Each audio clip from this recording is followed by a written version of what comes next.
প্রশ্ন। ধন্যবাদ গর্গ। একটা খুব গুরুত্বপূর্ণ এই গর্গ প্রশ্ন তুলে দিয়ে গেল। আমি মঞ্চের নিচে আবার আসবো, আমার অনেক বন্ধুরা বসে আছেন, যে উত্তর দেবজিৎকে দিতে হবে। দেবজিৎ, ভোটের দিন হ্যাঁ হিংসায় কোনো মানুষ মারা যায়নি, রক্তপাতহীন নির্বাচন পশ্চিমবঙ্গে হয়েছে, কিন্তু গর্গর প্রশ্ন যে এত মানুষ মারা গেছে সেটাকেই কাউন্ট করা উচিত ভোটের হিংসা হিসেবে। এত রক্ত কেন? এরকম রক্ত করবি মার্কা প্রশ্ন যারা করছেন তাদেরকে তো মনে রাখতে হবে যে মিথ্যে বলা যাবে না, অন্তত পাবলিক ডোমেনে তো নয়। গর্গদা আমার সিনিয়র বললেন পূর্ণচন্দ্র দলুই নাকি সিআরপিএফ এর হাতে মারা গেছেন। 30 ঘন্টা আগে দেখলাম ইলেকশন কমিশন একটা ভিডিও প্রকাশ করেছেন, তাতে দেখা গেছে পূর্ণচন্দ্র দলুইয়ের ছেলে তিনি ভেতরে ঢুকলেন পূর্ণচন্দ্র দলুইকে নিয়ে, ভোট দেওয়ার আগে তিনি অসুস্থ হলেন এবং ছেলে তাকে নিয়ে বেরিয়ে গেলেন। এখন এই সব অভিযোগ যদি আমরা করতে থাকি, না না গর্গদা এটা ইলেকশন কমিশন যদি বার করে থাকে আমাদেরও আমি বলছি আপনার ওই পূর্ণচন্দ্রকে গত পরশুদিনের আপনার ওই পিসি আমি দেখেছি, গতকালকের ইসিরও পিসি আমি দেখেছি, আমি দুটোর প্রেক্ষিতে বলছি যদি হয়ে থাকে। আর গর্গদা বাঙালি অস্মিতা, গর্গদার বাঙালি অস্মিতা হচ্ছে খিদিরপুরের এপার অব্দি, ঠিক হেঁটে যেতে পারবে। আমি আসছি ব্রাত্যর কাছে, তারপর সায়ন্তনের কাছে আসবো, তারপর সবার কাছে আসবো। যে তৃণমূলের একটা বড় স্ট্রেংথের জায়গা মুসলমান ভোট, এ নিয়ে কোনো সন্দেহ নেই। কারণ আমার কাছে যে স্ট্যাটিস্টিক্স আছে তাতে আমরা যদি দেখি তাহলে মুসলমান ভোট পশ্চিমবঙ্গে তৃণমূল লম্বা কিভাবে পেয়েছে, তো সেটা একটা বড় অঙ্ক। এখন এই মুসলমান ভোট এবারে কি কংগ্রেস, সিপিএম, এমনকি হুমায়ুন কবির, আইএসএফ, এই 4টে দল কিন্তু আছে ভোটের ময়দানে। আমরা 2011, 2014, 2016, 2019, 2021, 2024 আস্তে আস্তে আস্তে আস্তে আস্তে আস্তে সর্বশেষ মুসলমান ভোট সম্ভবত 65 বা 75% তৃণমূলের দিকে গিয়েছিল 2024-এর ভোটে। এবারে কি মুসলমান ভোট একদম এককাট্টা আছে, নাকি কোথাও তারা ভাগ বসাবে যাতে তৃণমূলের অসুবিধা হতে পারে? আমি প্রথম কথা, এটা যেটা আপনি মুসলিম ভোট বললেন, আমি ওটাকে মুসলিম ভোট বলে বিবেচনা করি না। ওটা আমি মনে করি মেজরিটি এবং মাইনরিটি ভোট। ওই মাইনরিটি ভোটের মধ্যে অনেক ধর্ম সম্প্রদায়ের মানুষ মিশে আছে, এবং মাইনরিটি যদি মনস্তত্ত্ব যদি দেখতে হয়, তারা ক্ষমতাসীন দলের ওপর নির্ভর করে। যেমন বাংলাদেশে একটি প্রধানত যে দলের নেতা নেত্রীরা সবাই ইসলামিক ধর্মাবলম্বী, আওয়ামী লীগ, তাদের উপর ওখানে হিন্দু যারা থাকেন তারা ডিপেন্ড করতো, এবং আওয়ামী লীগের ক্ষেত্রে ভোটে ওরা অংশগ্রহণ করেননি, কেন সেসব বিতর্কে আমি যাব না। কিন্তু আওয়ামী লীগ যে যদি ভোটে অংশগ্রহণ করতেন তাহলে ওখানকার মাইনরিটি ভোট আওয়ামী লীগ পেত। তাহলে ওখানে জামাতকে যেমন বিশ্বাস করে না হিন্দু মনস্তত্ত্ব, এখানে আবার মুসলিম মনস্তত্ত্ব বিজেপিকে বিশ্বাস করে না। জামাত আর বিজেপি যেহেতু একই মুদ্রার এপিটোপিট, একটি হিন্দু মৌলবাদকে তুলে ধরে আর একটি ইসলামিক মৌলবাদকে তুলে ধরে। সায়ন্তন, ওখানে যেমন জামাত এখানে তেমন বিজেপি। না, সমস্যা হচ্ছে যে ব্রাত্যদা বা ভাই দেবাংশু এরা সত্য থেকে একটু দূরে চলে যায়। কেন চলে যায়? বলল কেন্দ্রের মন্ত্রী, সে গ্রেপ্তার হওয়ার পরে মন্ত্রী হয়েছে জেলে থাকার পরে। যতদিন না নির্দোষ প্রমাণিত হয়েছে নির্বাচনে লড়েনি, নতুন করে নির্দোষ প্রমাণিত হয়েছেন তাকে তার রাজ্যে ঢুকতে দেওয়া হয়নি, তারপর নির্দোষ প্রমাণিত হয়েছেন, তারপর নির্বাচনে লড়েছেন, তারপর মন্ত্রী হয়েছেন। আরেকজন বলা হলো যে আরেকজন সম্পর্কে যে টিকিট দেয়নি, জেলে গেছে বলে। হাবড়াতে যে লড়ছে সে তো বোধহয় 2 বছর জেলে ছিল চাল চুরির অপরাধে। ব্রাত্যদা ভালো বলতে পারবেন, যা ছিল আর কি, ব্রাত্যদা ভালো বলতে পারবেন। 2 বছর তার মন্ত্রিসভার সদস্য ছিল, সে তো লড়ছে হাবড়াতে, এখনো নির্দোষ প্রমাণিত হয়নি। কাজেই এগুলো একটু আমার মনে হচ্ছে সত্যের অপলাপ হচ্ছে। ব্রাত্যদা একটা বললেন, আমি ব্রাত্যদা একটা বললেন, ব্রাত্যদা একটা বলে দিই। একটা প্রথমে ব্রাত্যদা শুরু করলেন, দেবাংশু পরে বলো, আমি বলেন ব্রাত্যদা যেটা প্রথমে শুরু করলেন বিধানচন্দ্র রায়ের নাম নিয়ে যদি ওটা সুমনদার বলা উচিত, আমি অ্যাডভান্স বলে দিচ্ছি যে সমাজ বিরোধীরা ওনার সঙ্গে থাকতো। সমস্যা কি জানেন দত্তদা, সিপিএমের যে সমস্ত সমাজ বিরোধী, শাহজাহান বলুন জাহাঙ্গীর বলুন, তারা সিপিএমের সমাজ বিরোধী ছিল, আপনাদের নেতা হয়েছে। আর আমি নাম করে বলছি, ডাকাত সেলিম, মগরাহাটের ডাকাত, তাকে নন্দীগ্রাম পুনর্দখল অভিযানে সিপিএম পাঠিয়েছিল। 2008-এর জননী ইটভাটা থেকে সিআইডি তাকে গ্রেপ্তার করে।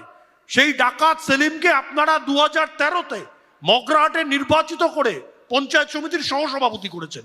এটা হচ্ছে ডিফারেন্স। দীপশিতা, আমি একটা কথা, আরে এরকম- বিশদ আমি একটা কথা, আমি সায়ন্তনকে এক সেকেন্ড বলে নিই, তারপর দিবাংশু বলা।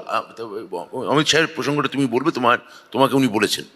আমি বলছি এরকম কত তৃণমূলের গুন্ডাকে আপনাদের মাথার উপর নিয়ে গিয়ে নেতা করা হলো, সেটাও তো আমরা দেখলাম। ঠিক আছে, না আমি একটা কথা জাস্ট 10 সেকেন্ড আসছি। আমি বলছি অমিত শাহ যেমন যতদিন না নির্দোষ প্রমাণ হয়েছে ভোটে লড়েননি, শুভেন্দু অধিকারী তো তারই দলের নেতা, তিনি কেন তার দ্বারা অনুপ্রাণিত হয়ে এতটা অনুপ্রাণিত হয়ে গেলেন, দুটো সিটে লড়ছেন একসাথে? এটা একটু বলে দেবেন। নারদায় তো স্টিংটা আপনারা দেখিয়েছিলেন, নারদায় তো আপনারা দেখিয়েছিলেন। আইনের চোখে তো চার্জশিটের হতে হবে। ও, চার্জশিটে নয় তো। আচ্ছা না, ঠিক আছে। না না আমি বলছি দেবাংশু, হাওয়ায় আমি তোমার ভাবা নামে যায়? বলে দিলাম, তোমার নামে ভাবা যায়? চার্জশিট আসতে হবে। ভাবা যায়? দীপশিতা, এই যে আমরা যদি গত দুটি নির্বাচনে বামেদের ভোটের দিকে তাকিয়ে দেখি, যে প্রশ্নটা আমি শুরু করেছিলাম মুসলমান ভোট দিয়ে, এসব অস্বীকার করার কোনো জায়গা নেই যে মুসলমান ভোট পশ্চিমবঙ্গে একটা বড় ফ্যাক্টর। বাম আমলেও ছিল, এখনো আছে, ভবিষ্যতেও থাকবে। আমি আলোচনায় সরাসরি যেতে চাই।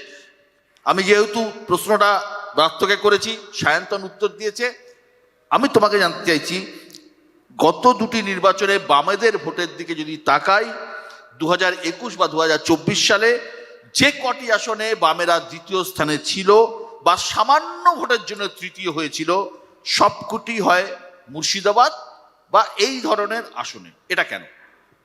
না, তার আগে আমি একটু আগে এই যে প্রাক্তন তৃণমূল বনাম বর্তমান তৃণমূলের ঝগড়াটা দেখছিলাম, এটা আমরা বেশ এনজয় করেছি। আমি প্রাক্তন আসলে তৃণমূল নই, আমার দিকে আমাদের মনে আছে আপনি এখানেই আসতেন, এরকমই ডিবেট করতে সায়ন্তন, বসতেন, সায়ন্তন, এবার সায়ন্তন একেবারেই দেবজিৎ তৃণমূলের বরাবরই বিজেপি, খালি বিজেপি তো টিকিট দেয় না, টিকিট দেয় একেবারে তৃণমূলের লোক। তৃণমূলের হয়ে কথা বলতেন। আমার প্রথম আমি আপনাকে যেভাবে চিনি, আপনি টিকিটটা তৃণমূল টিকিটটা সমর্থিত, সায়ন্তনকে দিচ্ছে সেটা না, আলাদা ব্যাপার। দেবজিৎকে দিচ্ছে না। তৃণমূল আপনাকে টিকিট দেয়নি, বিজেপি আপনাকে টিকিট দেয়নি, সেটা আলাদা ব্যাপার। কিন্তু আমি আচ্ছা, যেভাবে তৃণমূল দেওয়ার আপনাকে মনে প্রশ্ন কোথা থেকে? আমি যেভাবে আপনাকে মনে রেখেছি, আপনি এখানে এসে তৃণমূলের হয়ে কথা বলতেন, এখন তৃণমূলের বিরুদ্ধে কথা বলছেন। আসলে পুরো না, পশ্চিমবঙ্গে আমি কোনোদিনও এই তৃণমূলের হয়ে কথা বর্তমান বলিনি। তৃণমূল কোনোদিনও বনাম বলিনি। বিজেপি, আমি কোনোদিনও বলিনি। বর্তমান তৃণমূল বনাম প্রাক্তন তৃণমূলের লড়াই হচ্ছে। ভবানীপুরেও আমরা যা দেখলাম, বর্তমান তৃণমূল এবং প্রাক্তন তৃণমূল।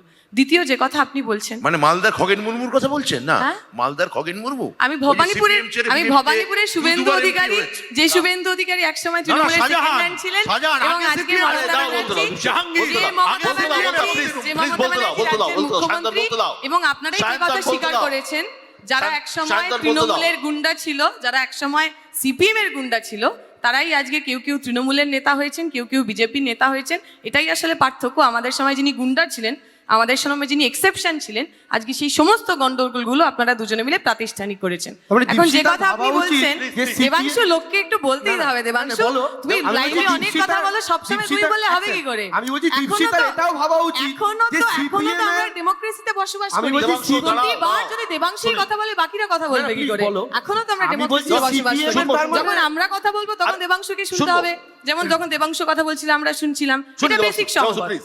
এবার যে প্রশ্ন আপনি করছিলেন, মুর্শিদাবাদ সহ যে এলাকার কথা আপনি বললেন, যেখানে যে বাইনারি, সেই বাইনারি খানিকটা ব্রেক করেছে। তার প্রাইমারি কারণ হচ্ছে ওই এলাকার ডেমোগ্রাফি অনুযায়ী সেখানে বিজেপি খুব থ্রেট মনে হয়নি। ফলে যে সমস্ত জায়গায় আপনি দেখছেন সংখ্যালঘু মানুষ, যিনি এই আমলে সবচেয়ে বেশি অত্যাচারিত, সবচেয়ে বেশি কাজ হারিয়েছেন, সবচেয়ে বেশি প্রাণে মরেছেন। আমরা যদি স্ট্যাটিস্টিক্স দেখি 2011 সালের পর, রাজনৈতিক হিংসারও যদি আমরা বলি দেখি, তাতে আমরা যদি রিলিজিয়াস স্ট্যাটিস্টিক্স দেখি, তাহলে দেখব মুসলমানরাই সবচেয়ে বেশি নিহত, আহত, তাদের বাড়িঘর ধ্বংস হয়েছে ইত্যাদি।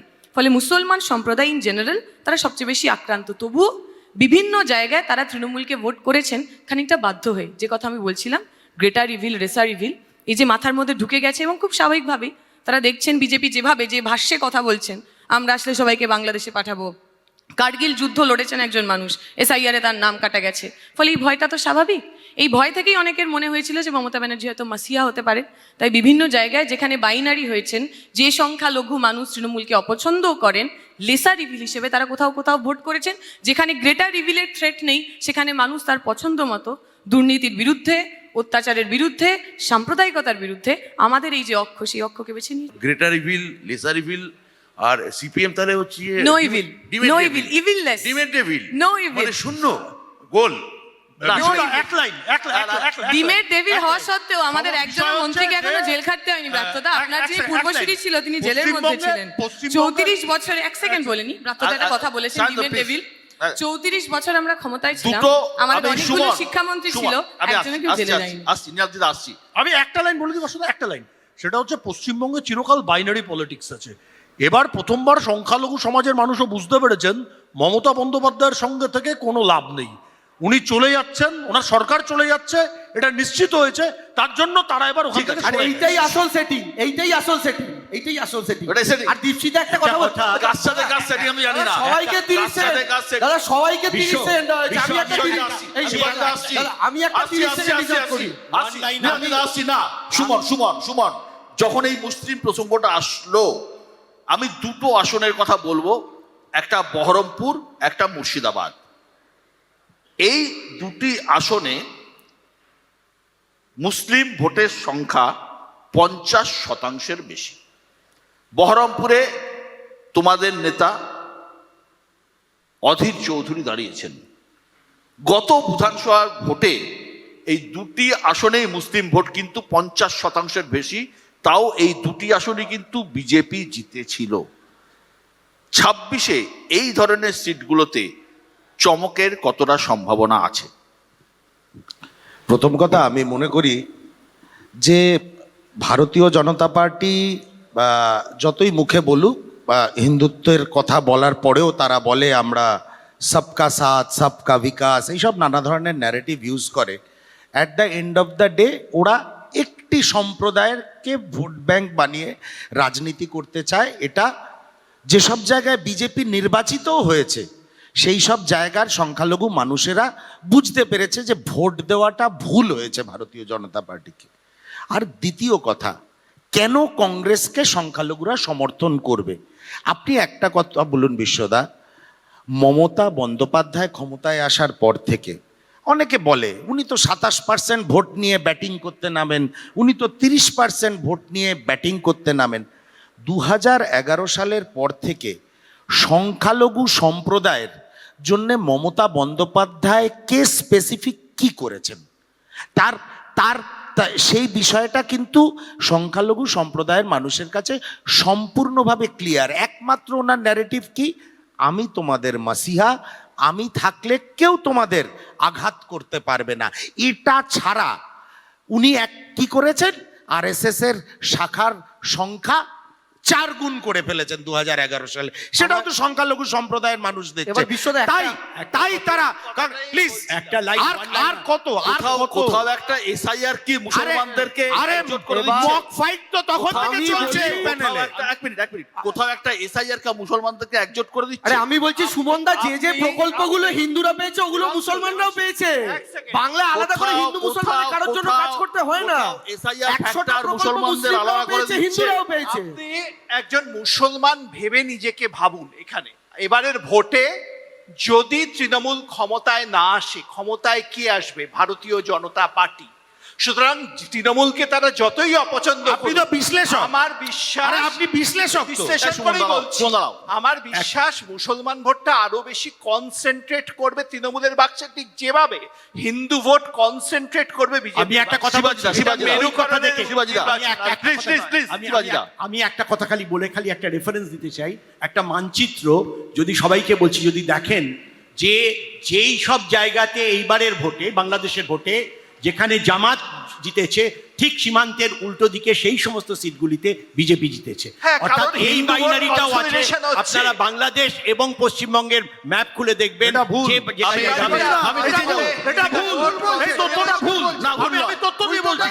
পুরুলিয়ার পাশে জামাত নেই, পুরুলিয়ার পাশে জামাত নেই।